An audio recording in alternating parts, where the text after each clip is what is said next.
Los constructores estaban llevando a cabo la demolición rutinaria de un antiguo cine cuando una pared derruida reveló un secreto que había permanecido oculto durante décadas. Lo que encontró el capataz sorprendió a todo el mundo y causó revuelo en todo el país. Suscríbete al canal y escribe en los comentarios desde qué país nos ves. Maple Creek se había ido encogiendo con los años de una manera tan silenciosa que casi nadie recordaba el momento exacto en que comenzó el retroceso. Las fábricas que antes mantenían despierto al pueblo desde la madrugada hasta el anochecer cerraron una tras otra, dejando tras de sí estacionamientos vacíos y naves industriales con logotipos descoloridos. Las calles del centro, que durante décadas habían sido un hervidero de vida, se poblaron de vitrinas cubiertas con madera contrachapada y rótulos improvisados de casas de empeño y prestamistas rápidos. Aún así, en medio de ese paisaje cansado, la fachada de ladrillo del Liberty Crown Theater seguía formando parte del horizonte cotidiano, como un recuerdo obstinado de una época en la que Maple Creek todavía creía en sí mismo. El Liberty Crown había sido construido a principios de los años 30, cuando el optimismo no era una palabra hueca, sino una forma de sobrevivir. En las mañanas de sábado, los niños se alineaban frente a la taquilla con monedas sudadas en los puños para ver dibujos animados y comprar dulces baratos. En las noches de invierno, las parejas entraban buscando refugio del frío, caminando bajo una marquesina que alguna vez brilló como una promesa. Las letras se cambiaban a mano. Los acomodadores adolescentes soñaban con ser actores o músicos, y el interior del edificio, forrado de terciopelo, parecía separar el mundo real de la fantasía proyectada en la pantalla. Cuando Marcus Hall cruzó por primera vez aquellas puertas como jefe de demolición, el teatro ya no era más que un cuerpo abandonado. La alfombra estaba gastada hasta mostrar el entramado y despedía un olor agrio a humedad. Las palomas anidaban en las vigas del techo y dejaban rastros blanquecinos sobre los restos de un pasado elegante. Las manchas de agua se extendían por el plafón como hematomas, y la lámpara de araña del vestíbulo colgaba torcida, con la mitad de las bombillas apagadas desde hacía años. Detrás de vitrinas agrietadas todavía resistían algunos carteles de películas olvidadas, rostros sonrientes de actores que habían dejado de importar al mundo mucho antes de que el edificio comenzara a desmoronarse. Maple Creek llevaba demasiado tiempo escuchando las mismas promesas. Cada vez que se aprobaba un nuevo proyecto, los hombres de traje hablaban de revitalización, de turismo, de inversión. Pero Marcus había aprendido a desconfiar de ese vocabulario elegante que nunca llegaba a los barrios donde vivía la gente común. Él tenía 42 años. Era alto, de hombros anchos, con una autoridad silenciosa que no necesitaba alzar la voz para imponerse en una obra. Había empezado de adolescente, cargando madera por dinero, y con los años había aprendido a levantar muros, a colar concreto, a mantener un equipo unido cuando el calor o el cansancio amenazaban con hacerlos desistir. Sus manos estaban curtidas por décadas de trabajo y su espalda comenzaba a quejarse cada mañana de una forma que ningún estiramiento podía curar. Sin embargo, el Liberty Crown no era un encargo cualquiera para él. Había crecido a apenas 6 cuadras de allí, en una hilera de casas estrechas que desaparecieron durante la llamada renovación urbana de finales de los 60. Su madre nunca dejó de hablar de aquel día en que la ciudad pegó avisos de desalojo en todas las puertas del barrio, prometiendo compensaciones que jamás alcanzaron para empezar de nuevo. Marcus era demasiado joven para entender la política de entonces, pero lo bastante mayor para recordar el sonido de las excavadoras arrancando los cimientos de las casas donde habían vivido sus amigos. Aquella memoria regresaba cada vez que veía maquinaria pesada detenida al amanecer, como depredadores esperando una señal. El contrato para demoler el Liberty Crown había llegado de la mano de una firma de desarrollo con sede fuera del estado, una corporación con bolsillos profundos y un portafolio de complejos de lujo y centros comerciales. Desde el principio, el proyecto se sintió distinto. El representante de la empresa insistió en la rapidez, en la privacidad, en el control absoluto del acceso al sitio. No se permitirían fotografías sin autorización escrita. Algunas áreas del edificio aparecían en los planos como espacios técnicos que no requerían inspección. Marcus frunció el ceño al notar que los dibujos de la zona del escenario estaban incompletos, con secciones enteras ocultas bajo anotaciones vagas sobre riesgos estructurales. Preguntó, por supuesto, porque esa era su responsabilidad. Necesitaba saber dónde estaban los muros de carga, por dónde podían correr cables o tuberías ocultas. La respuesta fue educada y evasiva. El gerente de proyecto habló de responsabilidad legal y de información propietaria como si esas palabras bastaran para sellar cualquier duda. Marcus asintió en apariencia, pero dentro de él se formó una inquietud discreta, de esas que suelen ignorarse porque casi siempre resultan infundadas. La preparación para la demolición tomó semanas. Los equipos arrancaron las butacas del auditorio, cuyos marcos metálicos chirriaban como si protestaran al ser liberados por primera vez en décadas. Desmontaron los viejos mostradores de dulces y descubrieron capas de cableado obsoleto y tuberías olvidadas. A veces aparecían pequeños relictos escondidos en rincones, una zapatilla infantil, un programa amarillento, monedas que se habían deslizado entre las tablas del suelo. Era como desmontar la memoria colectiva del pueblo pieza por pieza, y los hombres bromeaban para aligerar el ambiente incluso cuando el polvo se les metía en los pulmones. Pero el edificio se resistía de formas sutiles. Marcus notó muros que no coincidían con los planos originales que había consultado en el archivo del condado. Encontró puertas metálicas selladas detrás de capas de yeso, con las manijas retiradas, como si alguien hubiera querido asegurarse de que nunca se abrieran. También percibió que el sonido cambiaba en ciertos pasillos, volviéndose extrañamente opaco, como si las paredes se lo tragaran. Una noche, la alarma del sitio se activó con un chillido electrónico que lo sacó de la cama pasada la medianoche. Cuando llegó, los guardias privados contratados por la corporación ya estaban allí, recorriendo el perímetro con linternas y radios. Dijeron que había sido un disparo falso, quizá un pájaro o un sensor defectuoso. Marcus inspeccionó de todos modos. Sus botas crujían sobre la grava mientras sus ojos se deslizaban por la fachada oscura del Liberty Crown. No sabía por qué esperaba ver una luz encendida o una sombra moviéndose donde nadie debía estar. A la mañana siguiente encontró una nota manuscrita en su portapapeles, ordenando iniciar la demolición detrás del escenario, aunque esa zona estaba prevista para más adelante. La caligrafía era desconocida, aguda y apresurada.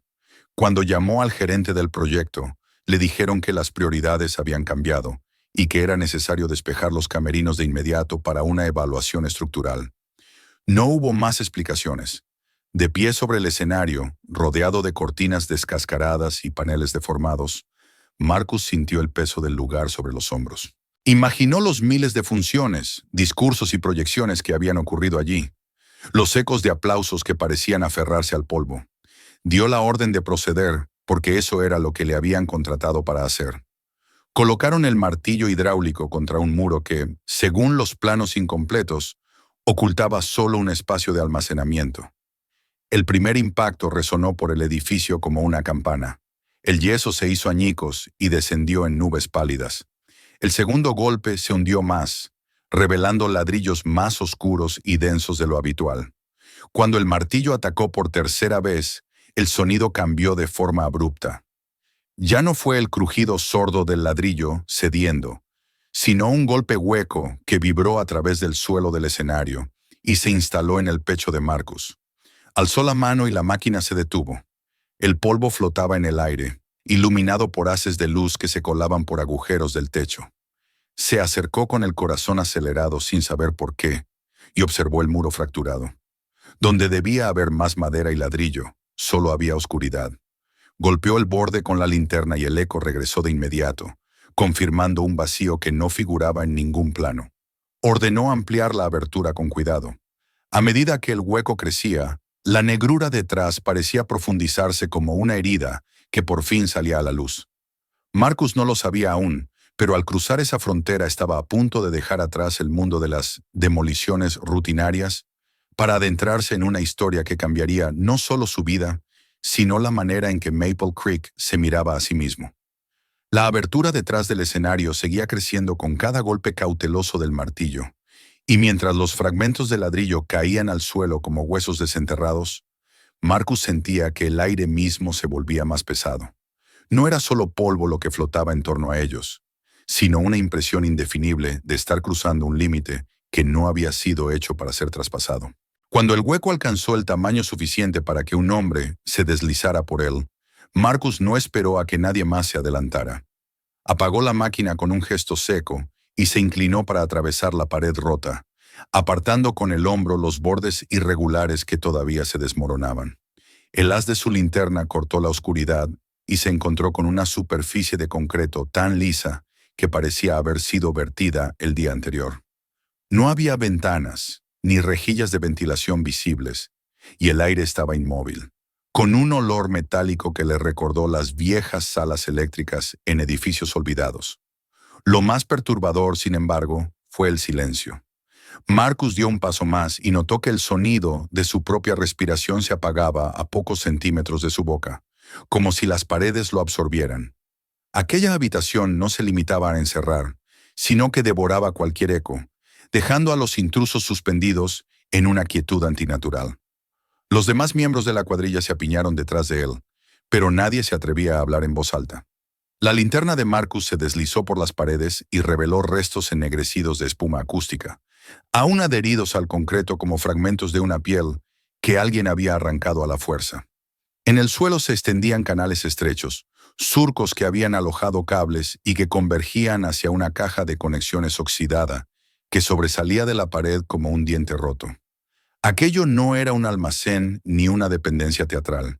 Era un espacio diseñado con un propósito técnico y preciso, algo que el teatro jamás habría necesitado para proyectar películas o ensayar obras. Marcus se agachó para examinar uno de los canales y notó que no terminaba en la pared, sino que se deslizaba bajo una losa rectangular que interrumpía la uniformidad del piso.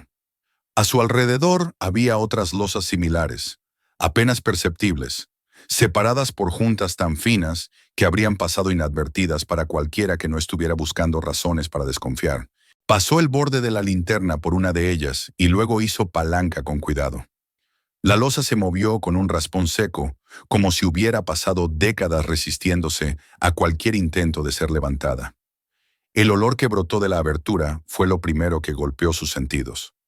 No era el hedor húmedo de la descomposición reciente, sino un aroma seco, antiguo, como el de un baúl sellado durante generaciones. Marcus inclinó la linterna hacia el interior y distinguió la silueta de un cuerpo encogido de manera antinatural, los huesos brillando pálidos allí donde la tela se había desintegrado. Las costillas estaban comprimidas unas contra otras, el cráneo ladeado hacia un rincón, la mandíbula abierta como si aún esperara una respuesta que nunca llegó. Durante un instante no pudo emitir palabra alguna. Había visto accidentes mortales en obras, hombres aplastados por vigas o enterrados por derrumbes, pero aquello no se parecía a nada de eso. Aquella persona había sido colocada allí con intención, ocultada con un cuidado que negaba cualquier posibilidad de azar. Ordenó a la cuadrilla que retrocediera. Uno de los más jóvenes se llevó las manos a la boca y salió tambaleándose por el hueco, incapaz de contener las arcadas. Marcus sacó el teléfono y llamó a la policía, sorprendido por la lejanía de su propia voz mientras describía lo que habían encontrado. No tardaron en llegar. Las sirenas rasgaron la quietud de Maple Creek, y de pronto, el Liberty Crown dejó de ser una obra para convertirse en un escenario del crimen. Cintas amarillas cercaron el edificio, y los trabajadores fueron apartados con cuidado, reemplazados por técnicos forenses que se movían con una precisión casi reverente.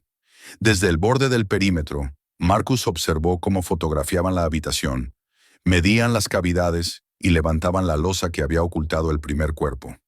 Fue entonces cuando aparecieron los demás. Bajo cada placa había restos dispuestos con la misma exactitud siniestra.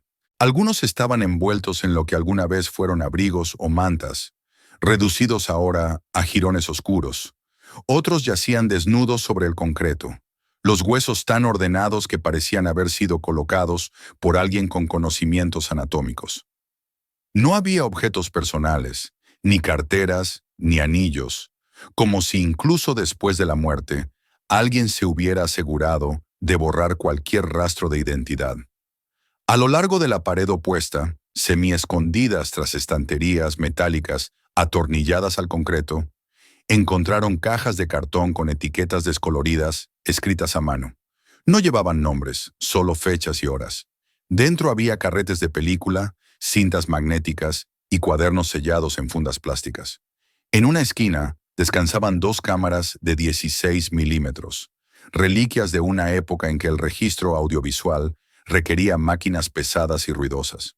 Y al fondo, como un testigo mudo de todo lo que había ocurrido allí, se erguía una pequeña caja fuerte con las bisagras comidas por el óxido.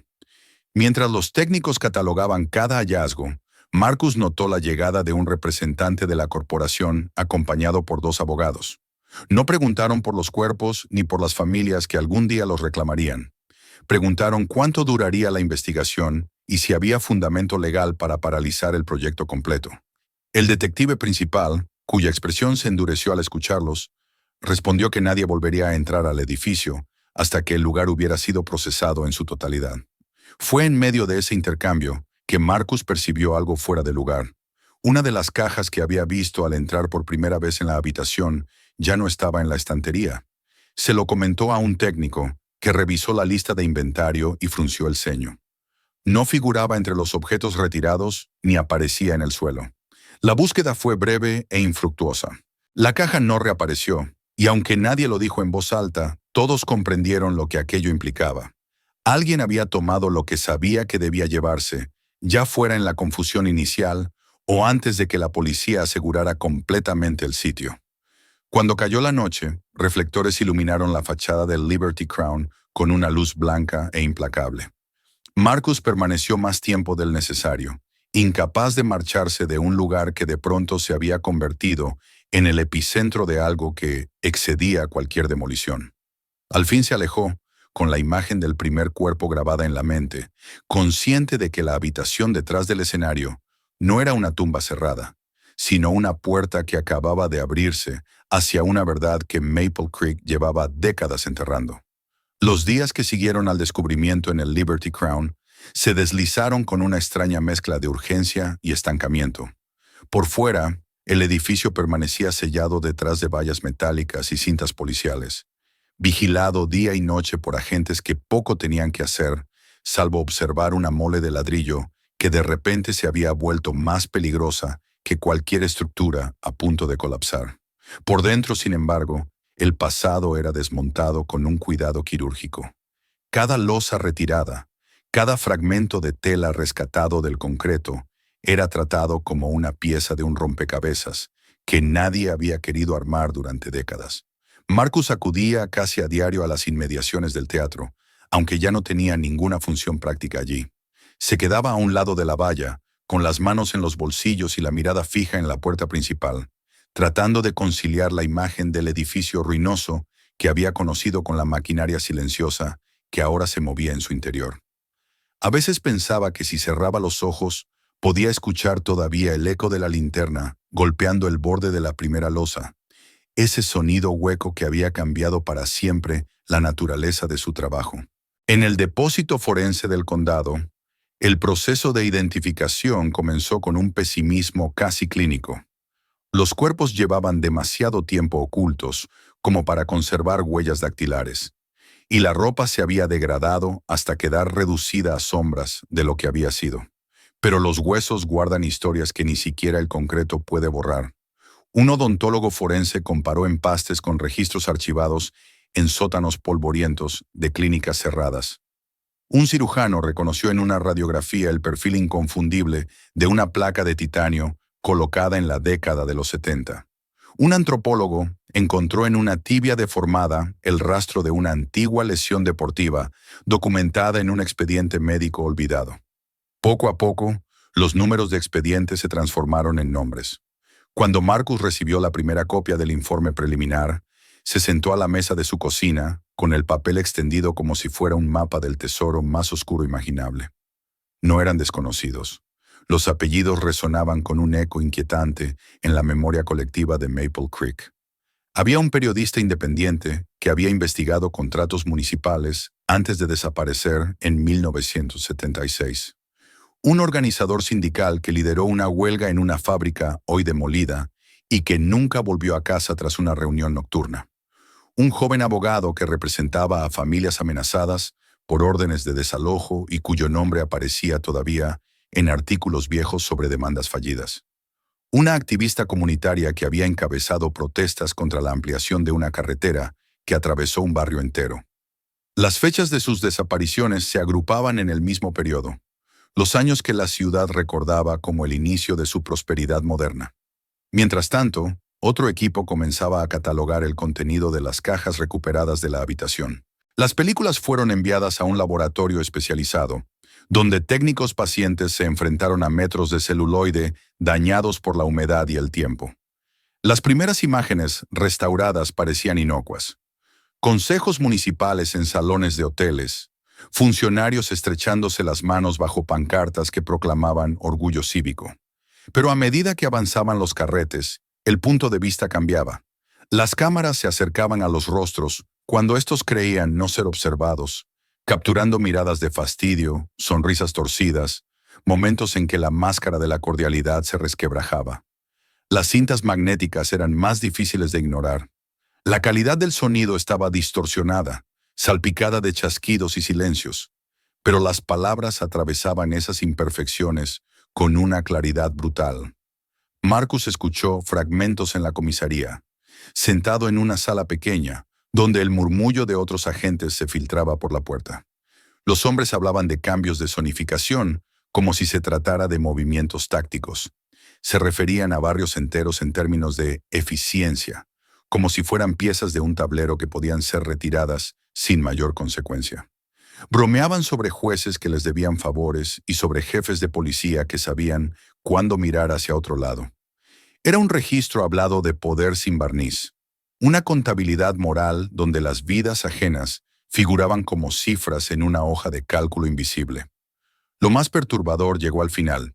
En varias películas, la cámara no observaba desde la distancia, sino que ocupaba el centro de la habitación oculta. Frente a ella, una mesa sencilla iluminada por una lámpara solitaria. Las personas que se sentaban allí no tenían el aire de quienes participan en una negociación, sino el de quienes están siendo desmontados por dentro. Sus cuerpos se encorvaban como si el cansancio hubiera calado hasta los huesos, y sus ojos se desviaban constantemente hacia un punto fuera de cuadro. En una de las cintas, Marcus reconoció el nombre del organizador sindical en un murmullo apenas audible, seguido de una pausa tan larga que resultaba insoportable. Las voces que respondían no gritaban. No necesitaban hacerlo. Bastaba su tono para comprender que aquello no era una conversación, sino un proceso de desintegración. La noticia no tardó en filtrarse. Una fotografía borrosa de los coches patrulla frente al Liberty Crown apareció en redes sociales, y de inmediato Maple Creek se vio inundado de rumores. Personas que no habían pisado el teatro en 20 años comenzaron a contar anécdotas, como si siempre hubieran sabido que algo estaba mal. Los reporteros locales se agolparon tras las vallas, micrófonos en mano, buscando declaraciones que Marcus se negó a dar. Contestó a los detectives porque debía hacerlo, pero evitó cualquier contacto con la prensa, consciente de que cada palabra podía ser arrancada de contexto y devuelta a él convertida en arma. La reacción de las autoridades fue un espectáculo en sí mismo. El ayuntamiento convocó sesiones a puerta cerrada. El alcalde emitió comunicados prometiendo transparencia, mientras esquivaba preguntas sobre por qué tantos registros de los años 70 habían desaparecido del archivo municipal. La corporación propietaria del solar suspendió de pronto toda comunicación pública. Su sitio web fue limpiado de cualquier referencia al proyecto del Liberty Crown, como si bastara con borrar un enlace para hacer desaparecer la historia. Marcus percibió entonces que el foco se desplazaba hacia él. Las tarjetas de presentación se acumulaban bajo el limpiaparabrisas de su camioneta. Antiguos conocidos que llevaban años sin llamarlo reaparecían con frases torpes de preocupación que sonaban más a tanteo que a solidaridad.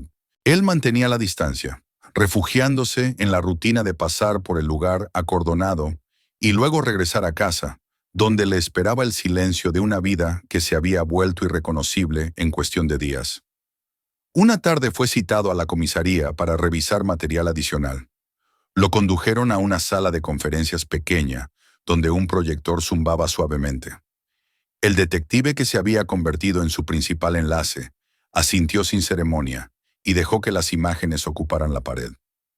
Era un comedor privado, un grupo de hombres sentados alrededor de una mesa larga, con las chaquetas colgadas en el respaldo de las sillas. Marcus reconoció a varios incluso antes de que el detective congelara el cuadro y señalara con el dedo. Un exalcalde cuyo retrato aún colgaba en el juzgado, el presidente de un banco que financiaba proyectos en toda la región, el jefe de policía de 1978, con un corte de pelo más oscuro, pero los mismos ojos calculadores. Cuando el vídeo continuó, los hombres se inclinaron unos hacia otros, las voces reducidas a un murmullo que no alcanzaba a ocultar su intención. Hablaban de la necesidad de hacer ejemplos, de eliminar obstáculos para asegurar el éxito de determinados desarrollos. Mencionaban nombres que Marcus había leído esa misma mañana en el informe forense. La cámara permanecía inmóvil, testigo de una franqueza que solo se permite quien se sabe a salvo de cualquier consecuencia. Al encenderse de nuevo las luces, el detective le entregó una imagen fija extraída de otro carrete. Mostraba a un hombre de perfil, de pie junto a la puerta de la habitación oculta. La resolución era pobre, pero la postura, la inclinación leve de la cabeza y la línea pesada de la frente provocaron en Marcus una reacción física inmediata, un frío que no provenía de la sala. Se llevó la fotografía a casa y la colocó junto a una imagen vieja del álbum de su madre. La semejanza no era perfecta, pero bastaba para quebrar cualquier intento de racionalización. El hombre de la película tenía el mismo gesto que él veía cada mañana en el espejo, heredado de un abuelo del que apenas quedaban historias inconclusas. Aquella noche comprendió que los cuerpos bajo el concreto no eran un relato ajeno, sino una herida que atravesaba su propia familia. La habitación detrás del escenario había dejado de ser un descubrimiento macabro para convertirse en un espejo que le devolvía una historia personal que nunca había sabido que existía. Y mientras el pueblo entero comenzaba a murmurar nombres que creía olvidados, Marcus se enfrentaba a una certeza más íntima y peligrosa. Alguien, en algún punto de esa cadena de silencios, había estado lo bastante cerca de su sangre como para dejar una sombra imborrable en su presente. La imagen fija que el detective había deslizado por la mesa parecía vivir una vida propia dentro del apartamento de Marcus. La había colocado junto a una lámpara en la cocina, y cada vez que entraba al cuarto sentía que el rostro borroso del hombre, captado en la película, lo observaba desde otro tiempo. Había pasado días diciéndose que estaba viendo similitudes donde no existían, que el cerebro, enfrentado al horror, fabricaba conexiones para darle un sentido soportable. Sin embargo, cuanto más intentaba convencerse, más se afirmaba la sensación de estar mirando algo que le pertenecía de un modo inquietante. Volvió a la comisaría cuando el detective lo llamó para mostrarle más material. Esta vez lo condujeron a una sala aún más pequeña, sin ventanas, con el proyector zumbando como un insecto atrapado. Las primeras escenas eran familiares. Los mismos hombres brindando, las mismas manos gesticulando sobre un mantel impecable. El detective congeló la imagen y fue señalando rostros con un puntero láser, nombrándolos uno por uno. Marcus los había visto colgados en paredes de oficinas públicas o citados en discursos sobre el renacimiento de Maple Creek. Entonces el vídeo avanzó y los hombres se inclinaron, reduciendo la distancia entre sus cabezas, como si compartieran un secreto que no debía escapar de aquella habitación. Hablaban de barrios enteros como si fueran obstáculos que había que retirar del camino. Mencionaban la necesidad de neutralizar a quienes insistían en protestar, y la cámara los observaba con una paciencia impasible que resultaba más acusadora que cualquier interrogatorio. Cuando las luces se encendieron, Marcus apenas se movió. El detective colocó sobre la mesa otra impresión, esta vez más clara. Era el mismo fotograma que ya había visto, el hombre de perfil junto a la puerta de la habitación secreta. Marcus lo tomó con manos que no lograban permanecer quietas. Aquella silueta se había instalado en él como una astilla, y ahora comprendía por qué. Se llevó la imagen a casa, abrió el viejo álbum de su madre y comparó la figura borrosa con una fotografía tomada en un picnic familiar a principios de los 70. Su abuelo sonreía con una timidez que él recordaba vagamente. Un hombre que siempre parecía estar escuchando algo que los demás no oían. El ángulo de la cabeza, la forma de los hombros, incluso la sombra que caía sobre la ceja, coincidían de una manera que hacía inútil cualquier intento de negación. Condujo hasta la casa de su madre al día siguiente, incapaz de cargar más tiempo con la duda. El barrio estaba en el límite de la ciudad, un conjunto de viviendas modestas que habían sobrevivido a todas las oleadas de desarrollo, simplemente porque nadie había descubierto aún cómo sacarles provecho. Cuando ella abrió la puerta, la sonrisa que se le dibujó en el rostro se apagó al ver la expresión de su hijo.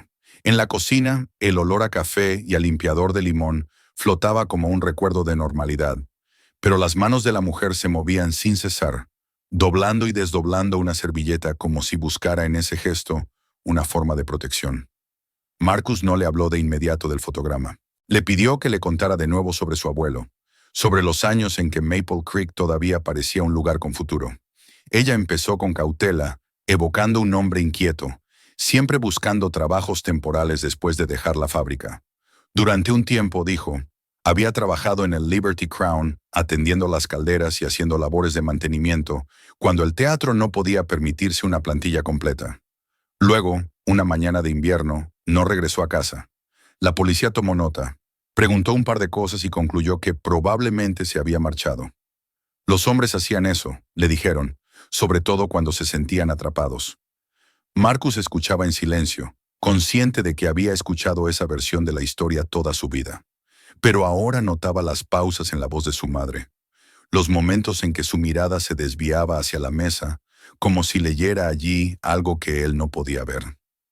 Le preguntó por el desalojo, por la casa que habían perdido cuando la ciudad decidió ensanchar la carretera y vender el terreno a un promotor cuyo nombre ya nadie recordaba.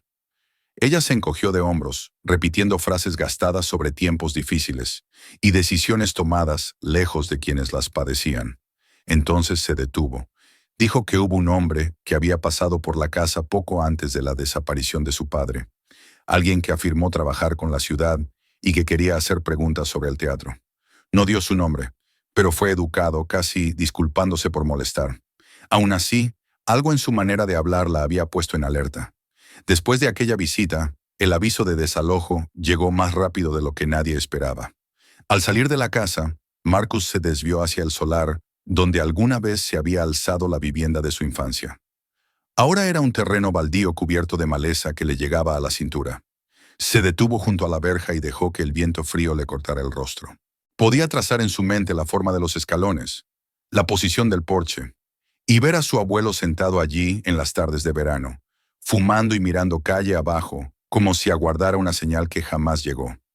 Comprendió entonces que su familia no había sido simplemente una víctima colateral del progreso, sino una pieza en un engranaje que operaba a espaldas de todos.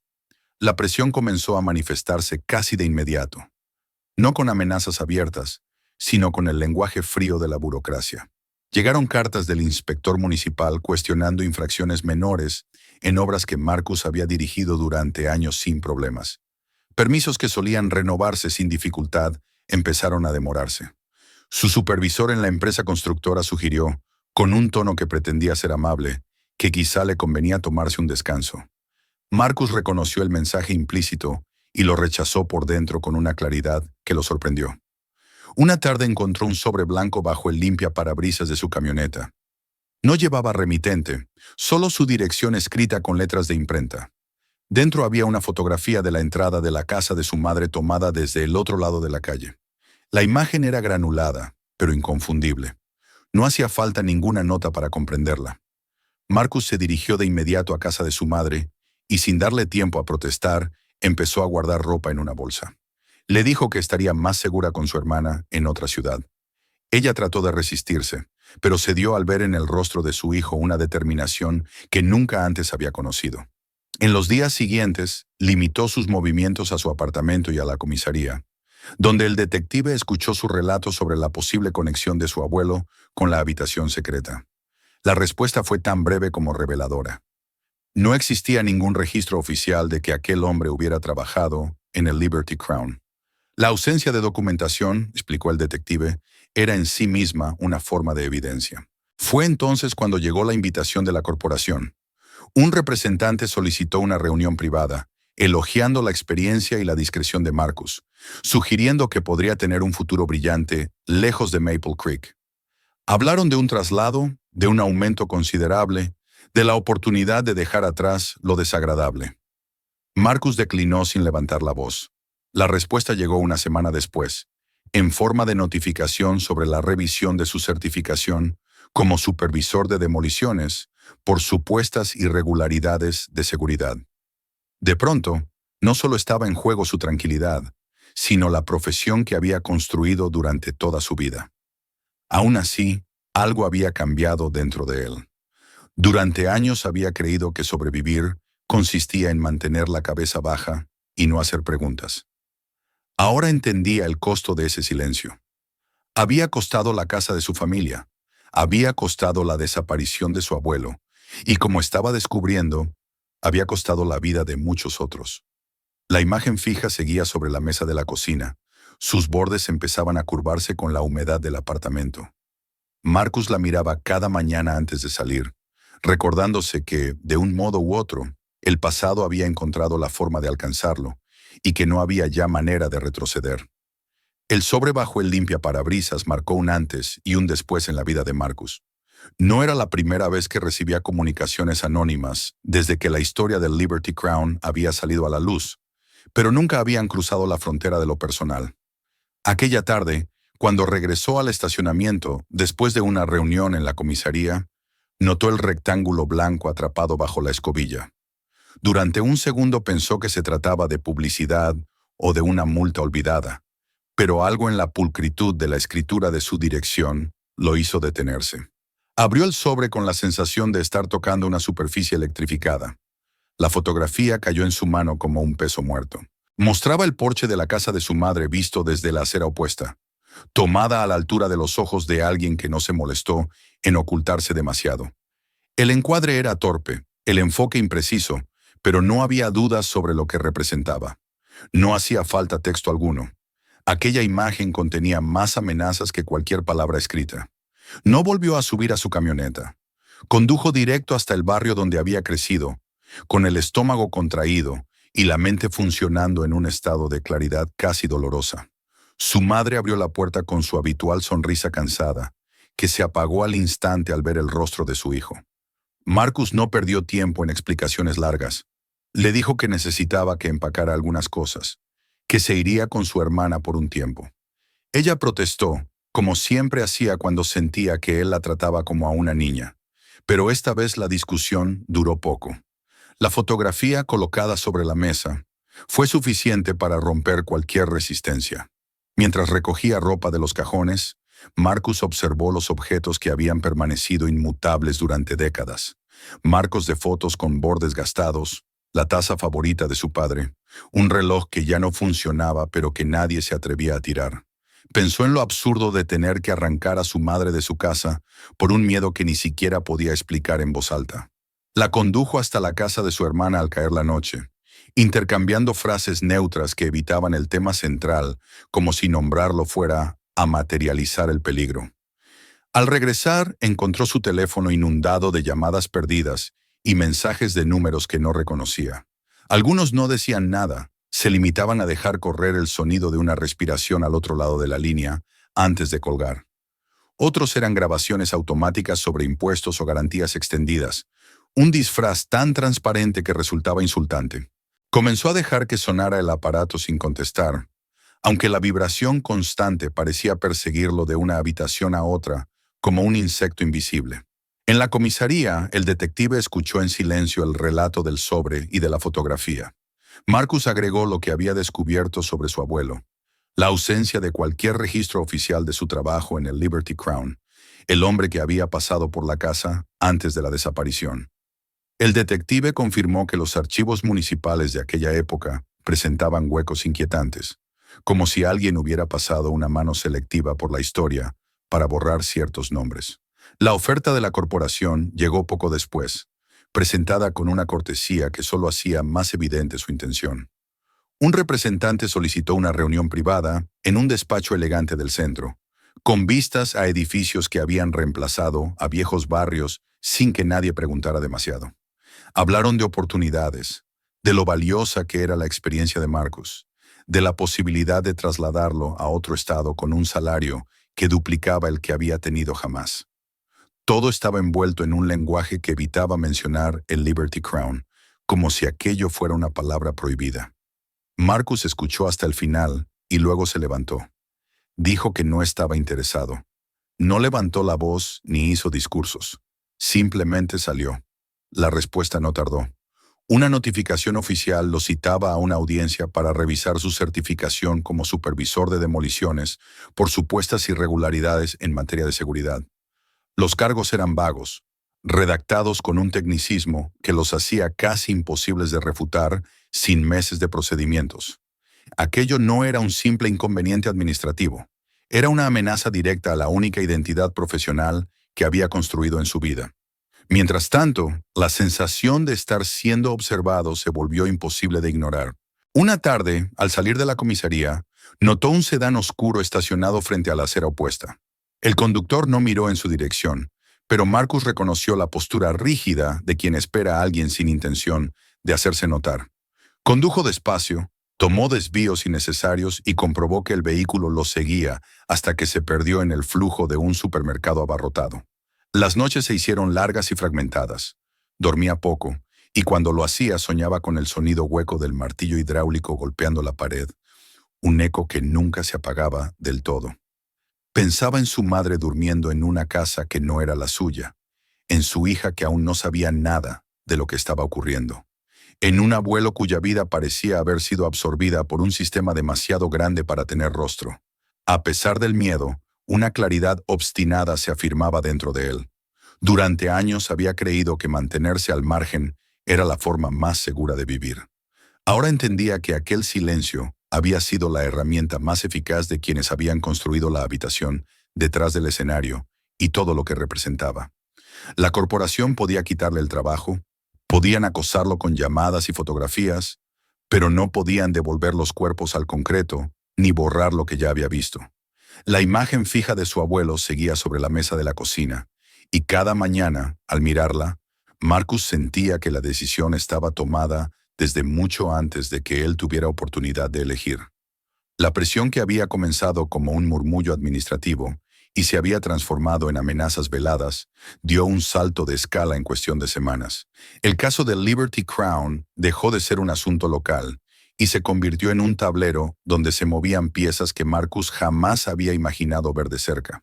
Un grupo de agentes federales se instaló en una oficina provisional a pocas cuadras de la comisaría de Maple Creek, y en una pared desnuda comenzaron a trazar un mapa de conexiones que crecía cada día como un organismo vivo. Nombres de empresas, fundaciones benéficas, bancos y campañas políticas se unían por líneas que ya no podían ocultarse bajo el lenguaje de la coincidencia. Marcus asistía a aquellas sesiones como un espectador involuntario, sentado al fondo de la sala mientras analistas señalaban transferencias y adquisiciones con punteros láser. Comprendió entonces que la habitación bajo el escenario no había sido una aberración aislada, sino un nodo dentro de una red que había aprendido a adaptarse. Las compañías que figuraban en las grabaciones de los años 70 no habían desaparecido. Se habían fusionado, rebautizado, diluido en conglomerados con logotipos modernos y discursos sobre sostenibilidad. El banco cuyo antiguo presidente aparecía brindando en una de las cintas ahora financiaba proyectos de revitalización en 3 estados. La firma de seguridad privada que se veía en segundo plano de algunas escenas se había convertido en una consultora que asesoraba a municipios sobre cómo crear entornos urbanos más seguros. A medida que el alcance de la investigación se ampliaba, la resistencia se volvió más sofisticada. Las solicitudes de documentos regresaban incompletas o se demoraban hasta perder relevancia. Testigos que al principio se habían mostrado dispuestos a colaborar comenzaron a recordar de pronto que no tenían nada que aportar. Un exsecretario municipal que había aceptado entregar copias de registros de zonificación de los años 70 fue hallado muerto en su casa 2 días después, con una causa oficial de muerte que nadie se atrevía a cuestionar abiertamente. La coincidencia era demasiado evidente para ser ignorada, pero demasiado cómoda para quienes preferían mantenerla fuera del foco.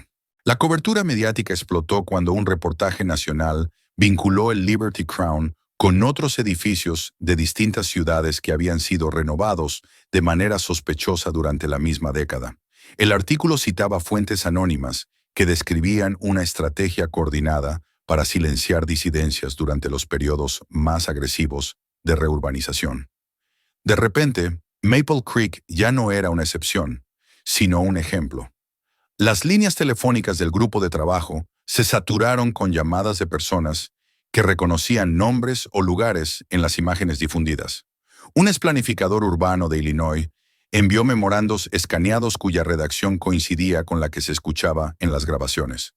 Un obrero retirado de Ohio relató haber recibido pagos en efectivo para sellar habitaciones en el sótano de un edificio municipal, un trabajo que en su momento no había comprendido y que ahora lo perseguía como un remordimiento tardío. La corporación, en el centro del caso, reaccionó con una ofensiva de relaciones públicas. Sus abogados aparecieron en programas de televisión denunciando una cacería de brujas política y afirmando que las cintas carecían de contexto.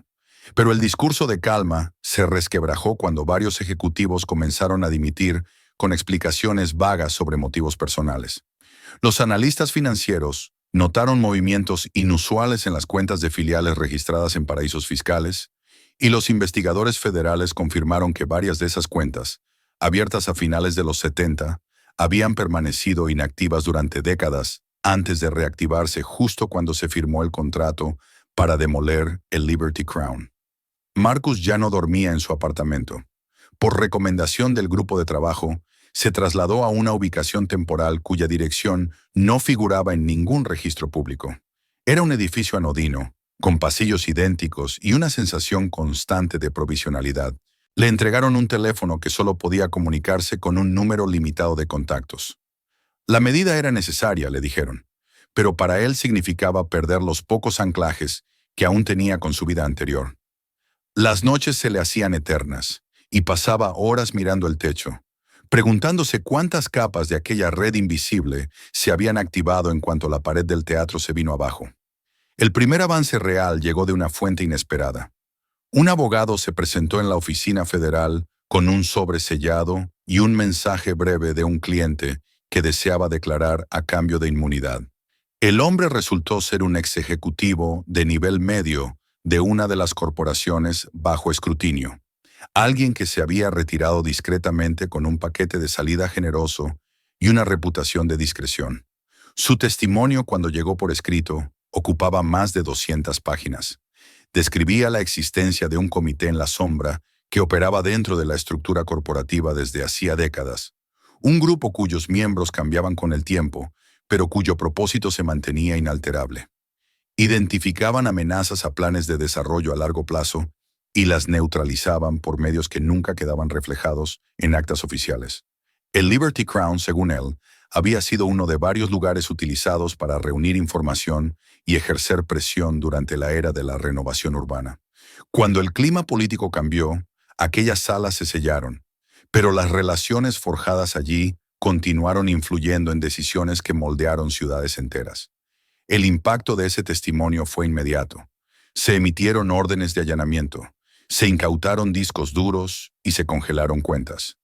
El mapa de conexiones en la pared se volvió tan denso que costaba distinguir dónde terminaba una trama y comenzaba otra. Por primera vez desde el hallazgo detrás del escenario, Marcus sintió un atisbo de esperanza. La máquina estaba sangrando. Esa sensación duró poco.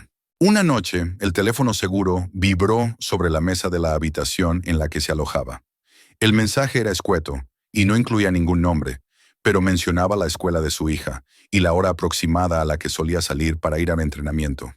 Marcus se quedó inmóvil, con el aparato aún en la mano, consciente de que aquel conocimiento no podía proceder de una casualidad. Había aceptado los riesgos para sí mismo, pero no estaba preparado para que los extendieran hasta lo más vulnerable de su vida. A la mañana siguiente organizó una visita improvisada de su hija a casa de unos parientes lejanos, presentándola como un viaje familiar espontáneo. No le explicó la verdadera razón, limitándose a prometerle que la llamaría todos los días. Mientras la veía alejarse con una mochila a la espalda, comprendió que la batalla que había comenzado con un golpe de martillo ya no se libraba solo en tribunales y oficinas, sino en la capacidad de proteger a quienes no habían elegido estar involucrados. Al salir del edificio escoltado por agentes que se habían convertido en su sombra, Marcus alzó la vista hacia un cielo de un gris uniforme. Pensó en su abuelo, en su madre desplazada de su hogar, en los cuerpos ocultos bajo el concreto. La red que había aprendido a evolucionar seguía siendo capaz de atacar, pero también estaba siendo expuesta a una luz que no había conocido en décadas. Y aunque el miedo se había vuelto una presencia constante, Marcus sabía que retroceder ya no era una opción. El invierno se posó sobre Maple Creek sin pedir permiso, como si la ciudad misma dudara de si merecía renovarse. Donde antes se alzaba el Liberty Crown, solo quedaba un solar plano cubierto de nieve, un rectángulo blanco que parecía una cicatriz reciente en medio del centro. Las vallas habían sido retiradas, la demolición estaba suspendida indefinidamente, y los restos de concreto asomaban aquí y allá como huesos bajo una piel demasiado delgada. La gente se detenía a menudo al borde del terreno, no por curiosidad morbosa, sino con la actitud de quien se aproxima a una tumba improvisada. Alguien dejó flores en una esquina, y luego otro, hasta que aquel gesto aislado se convirtió en un pequeño memorial que el viento invernal no conseguía borrar del todo. Marcus observaba ese lugar siempre que podía. No había regresado a vivir a su apartamento y se movía entre hoteles discretos y edificios sin nombre que el grupo de trabajo federal le asignaba según las necesidades del momento. La vida se había vuelto una sucesión de interrogatorios, reuniones estratégicas y noches en las que el sueño llegaba solo en fragmentos. Sin embargo, ver a personas comunes detenerse frente al vacío que había dejado el teatro le producía una extraña calma. Por primera vez en décadas, Maple Creek no estaba pasando de largo frente a su propia historia.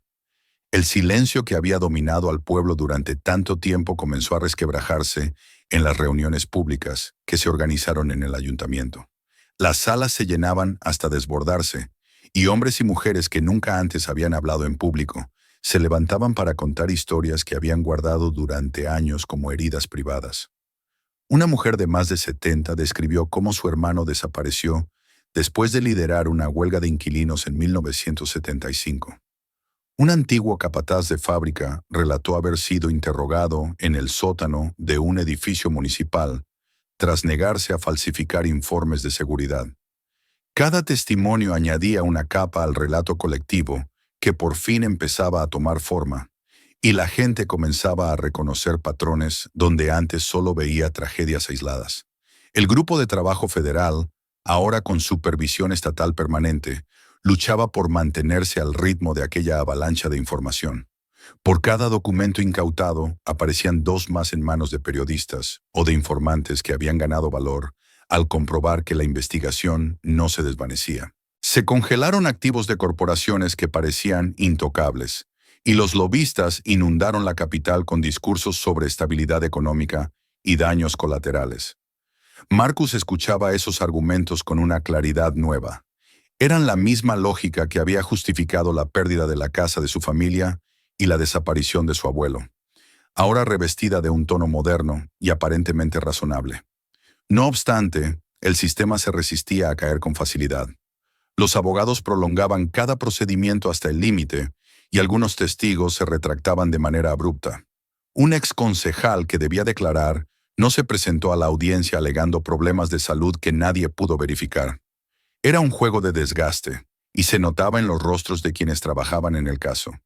El detective que había mostrado a Marcus los primeros vídeos parecía envejecer semanas en cuestión de días. Los fiscales dormían en sofás de oficina, y los periodistas comenzaban a escribir con la fatiga de quien ya no puede permitirse bajar la guardia.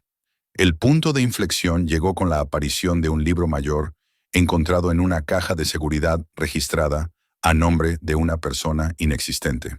Sus páginas detallaban pagos a jueces, jefes policiales y miembros de comisiones de urbanismo, cada suma alineada con decisiones clave tomadas en los años de la gran reurbanización. Era un mapa de corrupción escrito a mano, tan claro que ni siquiera los comunicados más pulidos lograron disimular su impacto. La reacción política fue inmediata.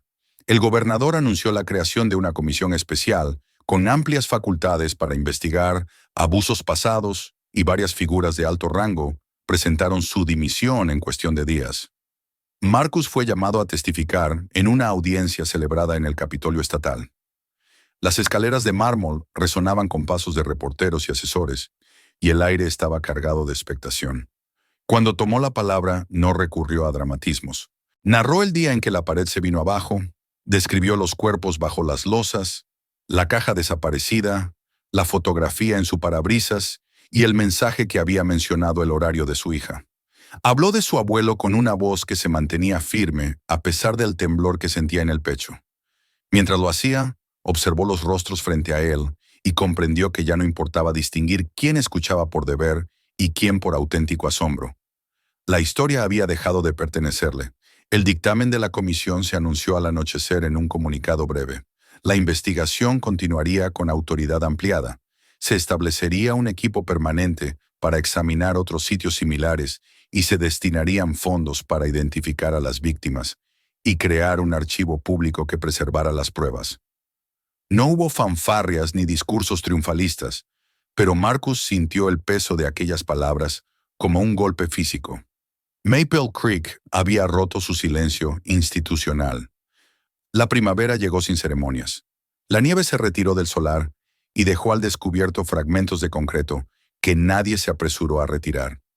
En su lugar aparecieron carteles que anunciaban audiencias públicas y una exposición en el antiguo edificio municipal que reunía fotografías y transcripciones rescatadas de las salas ocultas. Marcus acudió a la inauguración sin avisar, recorriendo las salas antes de que se llenaran.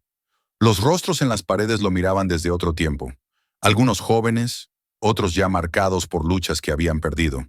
En la última habitación encontró la fotografía de su abuelo, ampliada y limpiada digitalmente. El hombre lo observaba con una intensidad que trascendía la mala calidad del original, como si hubiera sabido que aquel instante sería su única defensa contra el olvido. La vida se abrió paso entre los restos del escándalo de formas inesperadas. Su madre regresó a casa a principios de abril y ambos hablaron con una franqueza que nunca habían tenido. Ella confesó haber pasado noches enteras repasando recuerdos de su padre, tratando de reconciliar al hombre callado que conoció con la figura que ahora era celebrada como un denunciante antes de tiempo. Marcus retomó su trabajo de manera tentativa cuando su certificación fue reinstaurada, pero descubrió que ya no podía abordar un edificio antiguo sin preguntarse qué ocultaba bajo su superficie. Comenzó a rechazar contratos que implicaban demoler sin estudios previos, una postura que le valió una reputación de obstinado y al mismo tiempo el interés de grupos de preservación histórica. La comisión lo invitó a colaborar como consultor en un programa piloto destinado a auditar proyectos de desarrollo en ciudades con historias parecidas a la de Maple Creek. Aceptó con una mezcla de inquietud y determinación, consciente de que aquello lo mantendría ligado al mismo sistema que había contribuido a desmantelar, pero también convencido de que alguien con su experiencia debía estar presente en esa frontera. Una tarde de mayo caminó por el perímetro del antiguo teatro, mientras los niños pedaleaban alrededor del solar, riendo como si el lugar nunca hubiera sido un sitio de sombras. Se detuvo donde había estado la habitación oculta y tocó la placa sencilla que la ciudad había instalado para marcarla. El metal estaba frío bajo sus dedos. Esa noche, en la mesa de la cocina, colocó la imagen de su abuelo junto a una fotografía reciente de su hija en su último partido. Entre ambas había un puente silencioso que no cerraba del todo las heridas, pero las reconocía. Fuera, Maple Creek se acomodaba en los ritmos de otra velada. Las luces se encendían en casas que una vez estuvieron destinadas a desaparecer y alguien tocaba música por una ventana abierta. Marcus escuchó esos sonidos con una atención nueva. El suelo había hablado y ahora el futuro de la ciudad dependía de lo que quienes quedaban estuvieran dispuestos a construir sobre esa verdad. Si esta historia te dejó con un nudo en el pecho, no lo dejes aquí. Suscríbete ahora mismo para no perderte la siguiente parte y las próximas investigaciones, porque lo que salió a la luz en Maple Creek es solo el comienzo. Entra al canal y mira los otros videos. Cada uno es una verdad distinta, enterrada en algún lugar, esperando a que alguien se atreva a abrir la pared correcta. Y por favor, comparte este video con alguien que ama los misterios reales, porque mientras más gente lo vea, más difícil será que vuelvan a taparlo todo como si nunca hubiera existido.